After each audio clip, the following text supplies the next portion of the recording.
حضرت سیدہ زینب نے پوچھا امام حسین سے کہ سارے زمانے نے روکا ہے، ٹھیک ہے آپ حق پہ ہیں، یہ بھی سب نے کہا ہے آپ حق پہ ہیں، پر روکا بھی سب نے، آپ روکے کیوں نہیں؟ تو ابن کثیر اور ابن اسیر لکھتے ہیں امام حسین رو پڑے، کہنے لگے بہن میں رک جاتا پر میں نے رات کو نانا مصطفیٰ کو خواب میں دیکھا۔ تو حضور نے فرمایا حسین اگر آج یہ رواج پڑ گیا نا یزید جیسے لوگوں کا تو قیامت تک پڑا رہے گا، پھر لوگ کہیں گے کوئی نکلا نہیں تھا تو ہمیں بھی نکلنا، پھر لوگ ظالموں کے سامنے گردنیں جھکانے کے عادی ہو جائیں گے۔ میں کہتا رہتا ہوں، کہہ رہا ہوں، کربلا کی جنگ کفر اسلام کی جنگ نہیں، کفر اسلام کی جنگ نہیں کربلا کی، کیونکہ یزید تو بڑا پکا نمازی تھا، خطبہ دیتا تھا وہ تو۔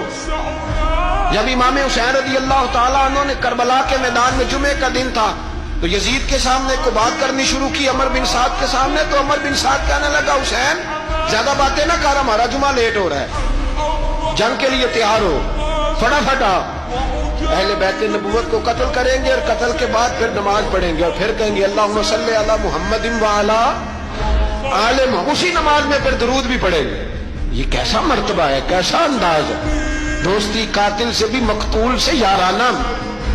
امام حسین نے حر بن یزید امام حسین سے کہنے لگا مجھے حکم ہے آپ کو روکنے کا، آپ آگے نہیں جا سکتے۔ امام صاحب نے فرمایا وجہ زمین اللہ کی ہے، اس نے کہا آپ بیعت نہیں کر رہے، یزید کی حالات آپ کے حق میں درست نہیں ہیں، آپ نہیں جائیں گے۔ امام روک گئے۔ ظہر کی نماز کا وقت ہوا تو حضرت علی اکبر امام حسین کے بڑے صاحبزادے انہوں نے اذان ظہر پڑھی تو حر بن یزید کے لشکر نے امام حسین کے پیچھے نماز ادا کی۔ کہا بھئی تم مقابلے میں آئے ہو نماز پیچھے پڑھتے ہو؟ کہا حضور مقابلہ تو تلواروں سے کر رہے ہیں پر ہمارا دل تو مانتا ہے نا کہ مصطفیٰ کا نواسہ بڑی شان والا ہے۔ حر بن یزید نے 3 نمازیں لشکر سمیت امام حسین کے پیچھے پڑھی ہیں، 3 نمازیں، ظہر اثر اور مغرب۔ پھر امام حسین کے سامنے شرائط پیش کی کہ آپ کو یہاں گھیر لیا گیا ہے، یہاں آپ بیعت کریں گے، یہاں جنگ کریں گے، دو ہی باتیں۔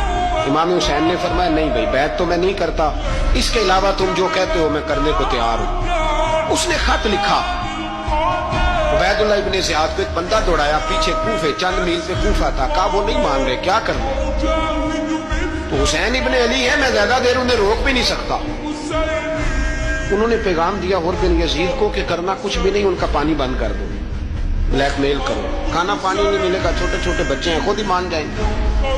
حضرت امام علی مقام کے بارے میں حر کے پاس جب یہ پیغام آیا تو حر کہنے لگا میری طبیعت نہیں مانتی حسین پر پانی بند کروں، دل نہیں مانتا۔ جب یہ لفظ کہے نا دوبارہ تو پھر عبید اللہ ابن زیاد نے عمر بن سعد کو 10,000 آدمی دے کے بھیجا، کہا حر بن یزید لچک دکھا رہا ہے حسین کے ہاتھ۔ ایک رے کا علاقہ تھا، بڑی وہاں فصل ہوتی تھی، لوگ کوشش کرتے تھے وہاں کا گورنر بننے کی، کوشش کرتے تھے۔ تو عبید اللہ ابن زیاد کہنے لگا تمہیں رے کی گورنری ملے گی، سب سے سرسبز و شاداب علاقہ، تمہیں وہاں کا گورنر بنایا جائے گا اگر حسین کے خلاف لڑو گے۔ یہ اتنی زبردست ہوتی ہیں گورنریاں کہ گورنریوں کے لیے لوگ نسل رسول کے خلاف بھی نکل آتے ہیں، یہ اتنی تگڑی ہوتی ہیں، اتنی جلدی وفاداریاں بدلتی ہیں۔